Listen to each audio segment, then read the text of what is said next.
Hi ಎಲ್ಲರಿಗೂ ನಮಸ್ಕಾರ. ಇವತ್ತಿನ ವಿಡಿಯೋ ಬಂದು XXX operation dream theater movie trailer ಬಂದಿದೆಯಲ್ಲ ಅದ್ರ ಬಗ್ಗೆನೇ. ಆ ಟ್ರೈಲರ್ನು ನನಗೆ ಎಷ್ಟು ಖುಷಿಯಾಗಿದೆ ಅಂದರೆ, XXX ಆಪರೇಷನ್ ಡ್ರೀಮ್ ಥಿಯೇಟರ್ ಥರ ಇದುವರೆಗೂ ಯಾರು ಆ ಥರ ಸ್ಟೋರಿನ ತೆಗೆದಿಲ್ಲ. ಒಂಥರ ಹಳೆಯ ಕಾಲದ ಮೂವಿ ನೋಡೋಕೆ ಹಂಗೆ ಇದೆ. ಟ್ರೈಲರ್ ಮಾತ್ರ ನೋಡೋಕೆ ತುಂಬ ಖುಷಿ ಆಯ್ತು ನನಗಂತ. ಆ ಥರ ಇದುವರೆಗೂ ನಾನು ನೋಡಿಲ್ಲ. ಇದೇನೋ ಒಂಥರ ಹೊಸ್ದಾಗಿ ನೋಡ್ದಂಗೆ ಅನಿಸ್ತಿದೆ. ಆ KGF ಮೂವಿ ಯಾವಾಗ ಬಂತು ಅವಾಗಿಂದ ಎಲ್ಲರೂ ಅದರಿಂದನೇ ಹೊಂಟ್ಬಿಟ್ರು. ಅದೇ ಥರನೇ ತೆಗಿಬೇಕು, ಆ ಡಾರ್ಕ್ ನೈಟ್ ಮೂವಿ ಹಂಗೆ ತೆಗಿಬೇಕಂತಂದು ಎಲ್ಲರೂ ಏನು ಮಾಡಿಬಿಟ್ರು, ಅದರಿಂದನೇ ಹೊಂಟ್ಬಿಟ್ರು. ಇವಾಗ ನೋಡಿರಿ ಒಂಥರ ಏನೋ ಹೊಸ್ದಾಗಿ ನೋಡ್ದಂಗೆ ಅನಿಸ್ತೈತೆ. ಈ ಟ್ರೈಲರ್ ನೋಡಿದ್ಮೇಲೆ ನಮಗೇನು ಅನಿಸುತ್ತಾ, ಇರಬೇಕಪ್ಪ ಇದ್ರೆ ಈ ಥರ ಇರಬೇಕು ಟ್ರೈಲರು, ಈ ಥರ ಇರಬೇಕು ಅನಿಸುತ್ತೆ. ಹಂಗೆ ಆಗಬೇಕು. ಯಾಕಂದರೆ ನಾವೆಲ್ಲ ನೋಡಿ ಇವೆಲ್ಲ ನೋಡಿ ಇದು ಮರ್ಚು ಲಾಂಗು ಈ ಗನ್ನು ಇವೆಲ್ಲ ನೋಡಿ ಬೇಜಾರಾಗಿಬಿಡುತ್ತೆ. ಯಾವುದೋ ಹೊಸದಾಗಿ ಬರಲ್ವಾ ಅಂತಂದು ಕಾಯ್ಕೊಂತ ಕುಂತಿದ್ವಿ. ಈ ಮೂವಿ ಬೆಸ್ಟ್ ಅನಿಸುತ್ತೆ. ಟ್ರೈಲರ್ ಮಾತ್ರ ಟ್ರೈಲರ್ ಬಗ್ಗೆ ನೋಡಂಬ್ರಿ. ಹ್ಯಾಟ್ರಿಕ್ ಹೀರೋ ಶಿವರಾಜಕುಮಾರ್ ಸರ್ ಮತ್ತು ಡಾಲಿ ಧನಂಜಯ ಅವ್ರು ಮಾಡಿದ್ದಾರೆ. ಇದರಲ್ಲಿ ಶಿವಣ್ಣ ಬಂದು CBI ಆಗಿರ್ಬೋದು. ನನಗನ್ಸೋ ಮಟ್ಟಿಗೆ ಹಂಗೆ ಐತೆ ಅದು. ಯಾಕಂದರೆ ಅಲ್ಲಿ ಏಜೆಂಟ್ 999 ಅಂತ ಹೇಳ್ತಾರೆ. ಅವ್ರು ಇಂಟ್ರೊಡ್ಯೂಸಿಂಗ್ ಸೀನೇ ಅದೈತೆ. ಏಜೆಂಟ್ 999 ಶಿವಣ್ಣನ ಮುಗಿದ ತಕ್ಷಣವೇ ಡಾಲಿ ಧನಂಜಯ ಅಂತ ತೋರಿಸ್ತಾರೆ. ಪ್ಯಾಕೇಜಲ್ಲಿ ಏಜೆಂಟ್ ಪ್ರಕಾಶ್ ಅಂದ ತಕ್ಷಣವೇ ಡಾಲಿ ಧನಂಜಯ ಬರ್ತಾನೆ.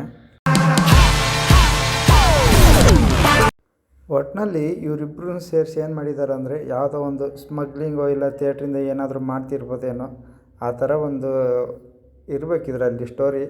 ಹಂಗಾಗಿ ಅದಕ್ಕೋಸ್ಕರನೇ ಆಪರೇಷನ್ ಡ್ರೀಮ್ ಥಿಯೇಟರ್ ಅಂತ ಇಟ್ಟಿದ್ದಾರೆ. ನೋಡೋಣ. ಮೂವಿ ಮಾತ್ರ ಚೆನ್ನಾಗಿಲ್ಲ ಅಂತ ನಾನು ಆಶಿಸ್ತೀನಿ. ಯಾಕಂದರೆ ಈ ಥರ ಮೂವಿ ರೇರು, ತುಂಬ ರೇರ್ ಅಂದರೆ ತುಂಬ ರೇರು. ಯಾಕಂದರೆ ಈ ಥರ ಯಾರು ತೆಗಿತಾನೇ ಇಲ್ಲ ಇವಾಗಂತರೂ. ನಮ್ಮ ಕನ್ನಡದಲ್ಲಿ ಲವ್ ಸ್ಟೋರಿ, ಈ ಥರ ರೌಡಿಸಮು ಇಂಥವೇ ಬಿಟ್ಟರೆ ಜಾಸ್ತಿ ಬಿಟ್ಟರೆ ಬೇರೆ ಯಾವ ಬರೋದೇ ಇಲ್ಲ. ಯಾವಾಗಲೂ ಒಂದು ನಿಜವಾದ ಸ್ಟೋರಿ ಆ ಥರ ಕಮ್ಮಿ, ತುಂಬ ಅಂದರೆ ತುಂಬ ಕಮ್ಮಿ. ನನಗನ್ಸುತ್ತೆ ಇದರಲ್ಲಿ ಡಾಲಿ ಅವ್ರು ಬಂದು ಹೀರೋ ಕಮ್ ವಿಲನ್ ಇರ್ಬೋದೇನೋ. ಯಾಕಂದರೆ ಸ್ಟಾರ್ಟಿಂಗಲ್ಲಿ ಇವರು ಶಿವರಾಜಕುಮಾರ್ ಸರ್ ಜೊತೆ ಇರ್ತಾನೆ.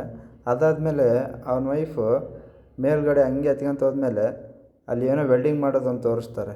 ಅದು ತೋರಿಸ್ದಾಗ ಅಲ್ಲಿ ಏನಾಗುತ್ತೆ ಹೇಳು, ಅಲ್ಲಿ ವಿಲನ್ ಥರ ತೋರಿಸ್ತಾರೆ. ನಂಗೆ ಅನ್ಸೋ ಮಟ್ಟಿಗೆ ವಿಲನ್ನು ಡಾಲಿನೇ ಇರ್ಬೋದು, ಹೀರೋನು ಡಾಲಿನೇ ಇರ್ಬೋದು ಅನಿಸುತ್ತೆ. ಯಾಕಂದರೆ ಸ್ಟೋರಿ ಹಂಗೆ ತೋರಿಸಿದ್ದಾರೆ. ಒಂಥರ ಸಸ್ಪೆನ್ಸ್ ಇರಲಿ, ಕಾಮಿಡಿ ಅಂದರೆ ಇದ್ದೇ ಇರುತ್ತೆ, ಮತ್ತು ಎಮೋಷನ್ ಇದ್ದೇ ಇರುತ್ತೆ. ಇದೊಂದು ಸ್ವಲ್ಪ ಸಸ್ಪೆನ್ಸ್ ಇರಲಿ ಅಂತ ಈ ಥರ ಇಟ್ಟಿದ್ದಾರೇನೋ ನಂಗೆ ಅನ್ಸೋ ಮಟ್ಟಿಗೆ. ಹಂಗೆ ಇರ್ಬೋದು. ಟ್ರೈಲರ್ ಚೆನ್ನಾಗೈತೆ, ಮೂವಿನೂ ಚೆನ್ನಾಗಿರುತ್ತೆ ಅಂತ ನಾನು ಅನ್ಕೊತೀನಿ. ಯಾಕಂದರೆ ಈ ಥರ ಮೂವಿ ಬರೋದೇ ತುಂಬ ಕಮ್ಮಿ. ಅದ್ರಿಗೆ ಬಂದಿದೆ, ಎಲ್ಲರೂ ನೋಡೋಣ ಥಿಯೇಟ್ರಿಗೆ ಹೋಗಿ, ಚೆನ್ನಾಗಿರಲಿ. ನನಗೆ ಈ ಥರ ಮೂವಿಗಳಂದರೆ ತುಂಬ ಇಷ್ಟ ಪರ್ಸ್ನಲಾಗಿ. ಮತ್ತೇನೆಂದರೆ ನಿಮ್ದು ಏನಾದರೂ ಕಾಮೆಂಟಲ್ಲಿ ಅನಿಸಿಕಿದ್ರೆ ತಿಳಿಸ್ಬೋದು. ಯಾರಾದರೂ ಇನ್ನೂ ಟ್ರೈಲರ್ ನೋಡಿಲ್ಲ ಅಂದರೆ ಹೋಗಿ ಟ್ರೈಲರ್ ನೋಡಿ, ಸಖತ್ತಾಗೈತೆ. ಮತ್ತು ಇನ್ನು ಯಾರಿಗೂ ಗೊತ್ತಿಲ್ಲ ಅಂದರೆ ನಿಮ್ಮ ಫ್ರೆಂಡ್ಸಿಗೆ ಹೇಳ್ರಿ, ನೋಡಲಿ. ಮೂವಿ ಥಿಯೇಟ್ರಲ್ಲಿ ಬಂದಾಗ ಥಿಯೇಟ್ರಿಗೆ ಹೋಗಿ ನೋಡೋಣ, ಅದ್ರದ್ದು ರಿವ್ಯೂ ಕೊಡ್ತೀನಿ. ಅಲ್ಲಿವರೆಗೂ ಎಲ್ಲರಿಗೂ ಬಾಯ್.